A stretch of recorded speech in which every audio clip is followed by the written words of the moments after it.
संविधान सभा के इस खूबसूरत सेंट्रल हॉल में 3 साल में बहुत से प्रस्ताव, अनुच्छेद और नुक्ते रखे गए, पास किए गए और बिल्कुल अंत में पारित हुई हमारी उद्देशिका यानी प्रियम्बल, जो संविधान में सबसे पहले आती है।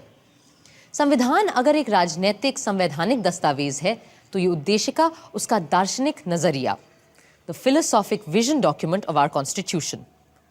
इस उद्देशिका की नींव शुरुआत में ही संविधान सभा के 5वें दिन 13 दिसंबर 1946 को रख दी गई, जब पंडित जवाहरलाल नेहरू ने सभा में एम्स एंड ऑब्जेक्टिव्स रेजोल्यूशन को रखा था। ये संविधान सभा अपना पक्का अहद जाहिर करती है कि हम भारत को एक आजाद, खुद मुख्तार जमहूरियत घोषित करते हैं। आजाद खुद मुख्तार जमहूरियत हिंदुस्तान को अपनी सारी सत्ता जनता से ही हासिल होगी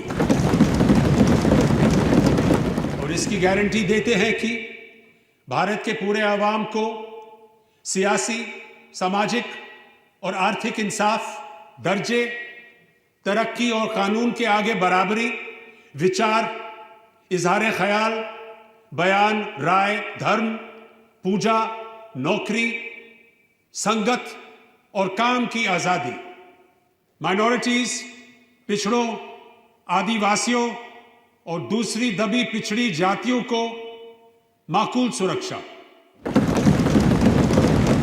गणराज्य की सीमाओं और जमीन की अखंडता की हिफाजत, ताकि ये कदीम देश दुनिया के तमाम मुल्कों में अपना सही सम्मानित स्थान पा सके और तन, मन, धन से विश्व शांति और मानवता के कल्याण में हाथ बटा सके। आगे संविधान सभा ने जो कुछ भी किया उसका मार्गदर्शक यही प्रस्ताव था और जब अलग अलग कमेटियों, विद्वानों और सभा के सहयोग से पूरा संविधान बना तो मई सन 1949 में उसकी उद्देशिका भी सामने रखी गई और ये काम ड्राफ्टिंग कमेटी के प्रधान डॉक्टर भीमराव अंबेडकर ने किया। We the people of India, having solemnly resolved to constitute India into a sovereign democratic republic and to secure to all its citizens justice, social, economic and political, liberty of thought, expression, belief, faith and worship, equality of status and of opportunity, and to promote among them all fraternity, assuring the dignity of the individual and the unity of the nation. In our Constituent Assembly, this 26th day of November 1949, do hereby adopt, enact, and give to ourselves this Constitution. उद्देशिका पर बहस शुरू हुई अक्टूबर 1949 में, जब बाकी संविधान को सोचने, बनाने और लिखने का काम लगभग पूरा हो रहा था। ये वो शब्द थे जो हमारे संविधान में सबसे पहले आने वाले थे। अब हम उद्देशिका यानी प्रियम्बल पर बात करेंगे। जनाब सदर साहब, क्या यह उचित नहीं रहेगा कि स्पेशल पर हम जब नवंबर में तीसरी रीडिंग के लिए मिले तब बातचीत करें? तब तक ड्राफ्टिंग कमेटी भी अपनी फाइनल रिपोर्ट पेश कर चुकी होगी। I object to that. अगर आज हम पेश लफ्ज को ही पास नहीं करेंगे तो सेकंड रीडिंग में कोई रिपोर्ट कैसे तैयार की जा सकेगी? जीवन में पहली बार मैं मौलाना साहब से सहमत हूं और उनकी बात का समर्थन करता हूं। हमें पूरे संविधान को ही दूसरे पाठ में पास करना है और प्रियम्बल भी संविधान का ही एक हिस्सा है, इसलिए उद्देशिका को अब हम टाल नहीं सकते। लेकिन मुझे लग रहा है कि हसरत मोहानी साहब का अमेंडमेंट अहम है, जिसमें इन्होंने कुछ नए मुद्दे उठाने की कोशिश की है, इसलिए वे अपना संशोधन पहले पेश कर सकते हैं। मेरे 3 अलग अलग अमेंडमेंट्स हैं। पहला ये कि हमें प्रियम्बल में लफ्ज सॉवरेन डेमोक्रेटिक रिपब्लिक के बजाय अ सॉवरेन फेडरल रिपब्लिक या अ सॉवरेन इंडिपेंडेंट रिपब्लिक लिखना चाहिए। लेकिन मेरे दोस्त डॉक्टर अंबेडकर ने बड़ी मक्कारी से दो अहम अल्फाज फेडरल और इंडिपेंडेंट को हटा दिया है और उनकी जगह वो डेमोक्रेटिक लफ्ज ले आए हैं। सर मैं एक पॉइंट ऑफ ऑर्डर उठाना चाहता हूं कि अगर ये संशोधन पारित किए गए तो इसका नतीजा ये होगा कि हमें पूरे संविधान को ही दोबारा से लिखना पड़ेगा। हाँ, पर जिम्मेदार कौन है इसके लिए? मैंने शुरू में ही आप लोगों को रोकने की पुरजोर कोशिश की थी। मैंने तभी कहा था अगर आप हिंदुस्तान के मुस्तकबिल का फैसला लिखने जा रहे हैं तो पहले ये तय कर लीजिए कि किस किस्म के आइन का तसव्वुर कर रहे हैं। मौलाना हसरत मोहानी के 2 संशोधन पारित नहीं हो पाए मगर वो अड़े रहे। अब मेरा तीसरा अमेंडमेंट, मेरी तजवीज़ है कि लफ्ज सॉवरेन डेमोक्रेटिक रिपब्लिक की जगह हमें union of Indian socialist republics कहना चाहिए, यानी बिल्कुल यूएसएसआर की तर्ज पर UISR। क्या आप सचमुच चाहते हैं कि हमारा संविधान यूएसएसआर की तर्ज पर बनाया जाना चाहिए? लफ्ज सोवियत सुनते ही मेरे कुछ दोस्तों के कान खड़े हो जाते हैं और वो कहते हैं कि ये मौलाना तो सोवियत सरकार का एजेंट है। अरे रूस तो दूर, मेरा तो हिंदुस्तानी कम्युनिस्टों से तक कोई ताल्लुक नहीं है। मैंने उनका साथ कब का छोड़ दिया क्योंकि एक मर्तबा इन्होंने ये बयान जारी करने की गलती कर डाली थी कि हमें अंग्रेज़ों का साथ देना चाहिए ताकि हम मिलकर हिटलर से मुकाबला कर सकें। मैंने उसी वक्त कह दिया था, anybody who helps foreign government, especially the British government, under any terms for any motive, I say he is wrong. मौलाना साहब, हम यहाँ आपकी जिंदगी की दास्तान पर नहीं, हिंदुस्तान के आइन पर बात करने बैठे हैं। आप बस अपने अमेंडमेंट पर बोलिए। जैसा आप मुनासिब समझे। मेरी इस असेंबली से और डॉक्टर अंबेडकर से बस इतनी गुजारिश है कि वो सारी सियासी माइनॉरिटीज़ को उसी हमदर्दी की नज़र से देखें जैसा सोवियत यूनियन ने अपने यहाँ किया है। इसी के साथ मैं अपना अमेंडमेंट मूव करता हूँ और डॉक्टर अंबेडकर से गुजारिश करता हूँ कि वो इसे कबूल कर ले। मौलाना हसरत मोहानी जितने कोमल शायर थे उतने ही तीखे वक्ता, पर उनके बाकी सारे संशोधन प्रस्ताव भी नामंजूर कर दिए गए। मगर दूसरे सदस्य भी आसानी से मानने वाले कहाँ थे, खास करके श्री HV कामत जो हमारी उद्देशिका में भगवान को ले आना चाहते थे। I move the following phrase to be substituted for the proposed preamble. In the name of God, we, the people of India. Sir, the amendment is already there in the first line. My amendment means, in the name of God, we do this and that. No long speech is needed to commend this motion. Sir, if Mr. Kamat's amendment is accepted, that would amount to compulsion in the matter of faith. Freedom of faith is a fundamental right. According to the Constitution, a man has right to believe in God or not. Therefore, this amendment should be ruled out. Though I am myself a strong believer in God. Sir, may I move an amendment to that of Shri Kamath? That instead of in the name of God, would he be pleased to accept in the name of the goddess? Sir, it is not a matter of laughter with me. I believe in a goddess. I belong to Kamrup, where the goddess Kamakhya is worshipped. Sir, God includes goddess as well. So if we bring in the name of God at all, we should bring in the name of the goddess also. See, in my opinion, this amendment should not have been brought. But as it has been brought, this is my point of view. Now I have to put the amendment moved by Mr. Kamath to vote. Mr. President, the flame of God is invoked by every nation upon earth. And God is an impartial entity, and he should be allowed to remain so. With these words, I appeal to Mr. Kamath not to put us into any embarrassment of voting upon God. I claim a division. Sir, I want a division on this question. I also want a division. There is no alternative left to me. Those in favor may raise their hands. Those opposed may raise their hands. No.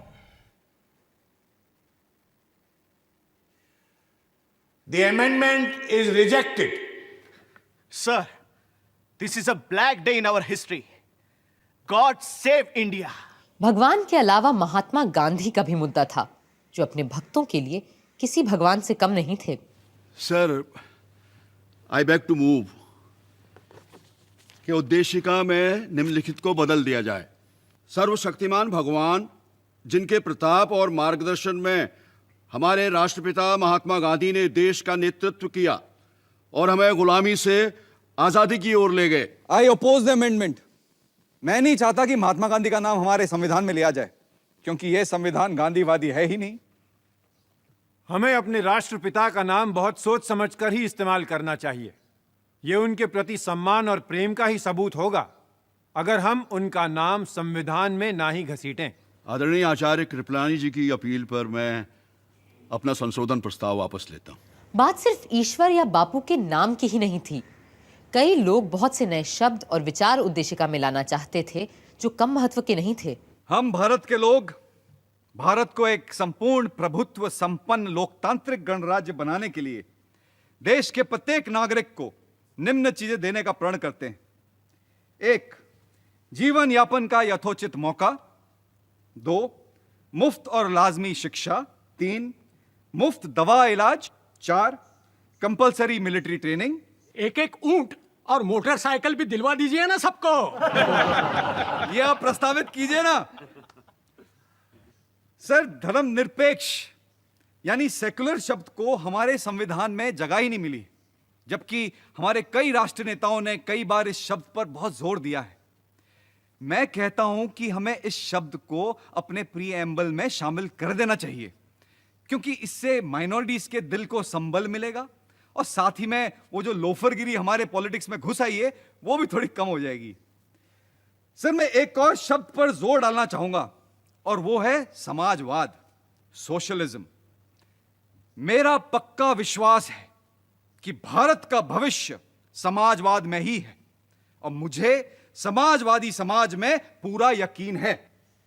संपूर्ण प्रभुत्व संपन्न यानी sovereign शब्द हमारी उद्देशिका में आया है, पर आप मुझे बताएं, जो संघ व्यक्तियों का समूह हो वो संपूर्ण प्रभुत्व संपन्न कैसे हो सकता है? इसलिए मैं प्रभुत्व के विचार के ही खिलाफ हूं।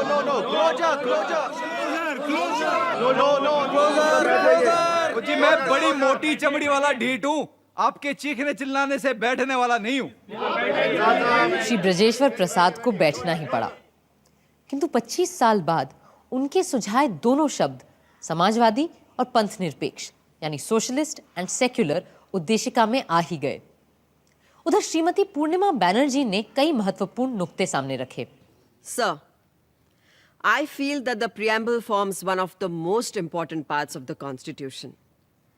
It lays down the goals to which we are striving and stands as a charter of our freedom and a measure of our success or failure. I do not think that we should be content with considering the masses of our people as sovereign just because once they go to the polls every 5 years, their sovereignty is secure. I feel that in the preamble, mention of that sovereignty should be made.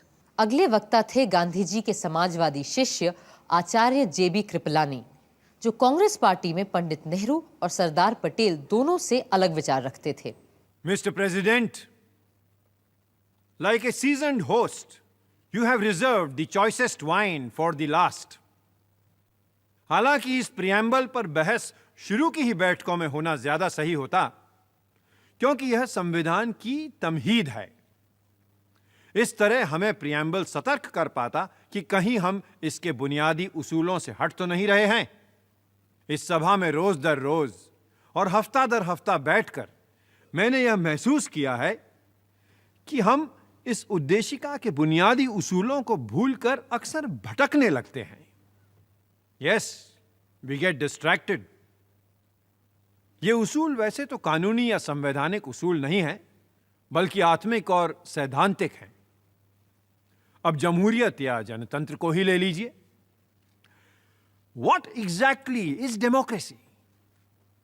जनतंत्र एक इशारा है इंसान की बराबरी का, भाईचारे का, and it encompasses the great humane principle of non-violence. और अगर इसका आम फहम मतलब निकालें then democracy is an institution where instead of breaking heads, we simply count them. Sir फोड़े नहीं, गिने जाते हैं। सियासी रूप से आज हम एक जमहूरियत हैं, लेकिन आर्थिक रूप से हम ऐसे अलग अलग वर्गों में बंटे हुए हैं जिनकी सीमाओं को लांघना नामुमकिन सा हो जाता है। मेरा भी यही मानना है कि लोकतंत्र में जाति प्रथा का कोई स्थान हो ही नहीं सकता। लिहाजा हमें जात पात और वर्ग वर्ण को खत्म करना ही होगा, वरना हम कभी जनतंत्र की शपथ नहीं उठा पाएंगे। 3 साल बाद भी हमेशा की तरह नजीरुद्दीन अहमद साहब का स्वर विरोधी ही रहा।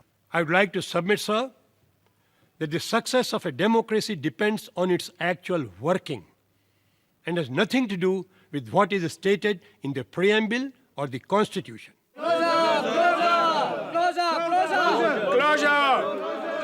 I take it that the closure is accepted. I shall now ask Dr. Ambedkar to reply.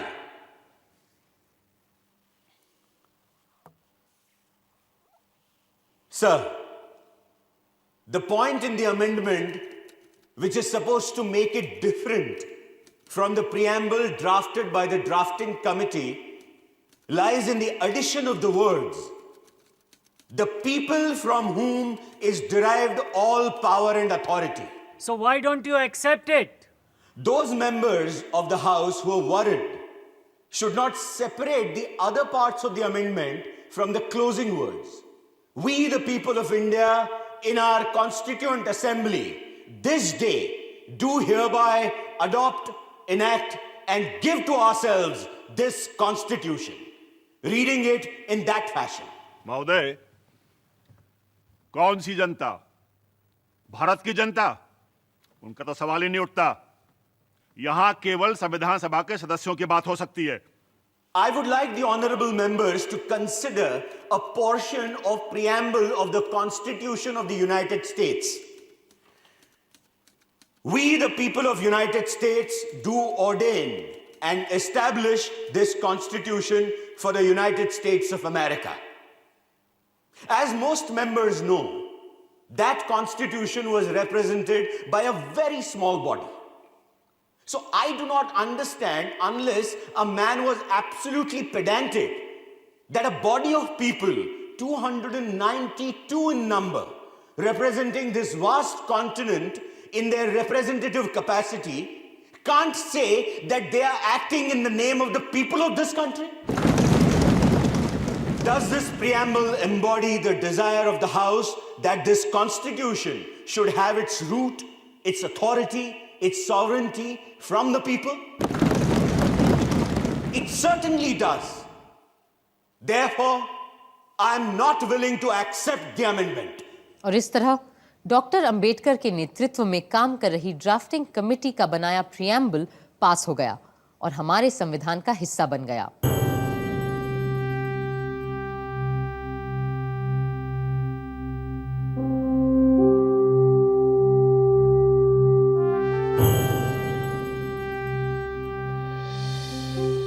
साल की अथक मेहनत रंग ला रही थी और सदियों से अंग्रेजों की गुलामी और राजे रजवाड़ों की दास्ता में बंधा देश आज अपनी मर्जी से अपने बनाए रास्ते पे चलने जा रहा था। जहां खुशी की लहर थी, वहीं थोड़ा डर भी था। जैसा कि डॉक्टर अंबेडकर ने कहा, आजाद होकर हमने हर बात के लिए अंग्रेजों को दोष देने का हक खो दिया है। अब अगर कुछ गलत होता है तो इसके लिए कोई और नहीं, हम ही दोषी होंगे। मगर फिर भी सब आशावान थे और बड़ी भावुक और दार्शनिक भाव से आने वाले कल और अपने संविधान की ओर देख रहे थे। Mr. President, sir, coming as I do from a community that has produced Dr. Ambedkar, I feel proud that his capacity has been recognized now, not only by the Harijans, but by all communities that inhabit India. At one time, dogs and swine might enter the sacred precincts of temples, but the shadow of an untouchable was considered a great abomination. I feel proud, sir, that by the Article 29, that slur has been removed away. In conclusion, I may, on behalf of the members of the Harijans that are present in this house and of Harijans outside, assure you and the August Assembly and the government that we Harijans... Sir, do we not represent the Harijans? We come under the special label of Harijans, sir. On behalf of the Harijans, I may assure you and the future government of India that the Harijans to the last man will uphold the constitution that has been passed by the Constituent Assembly and work it to the very letter and spirit.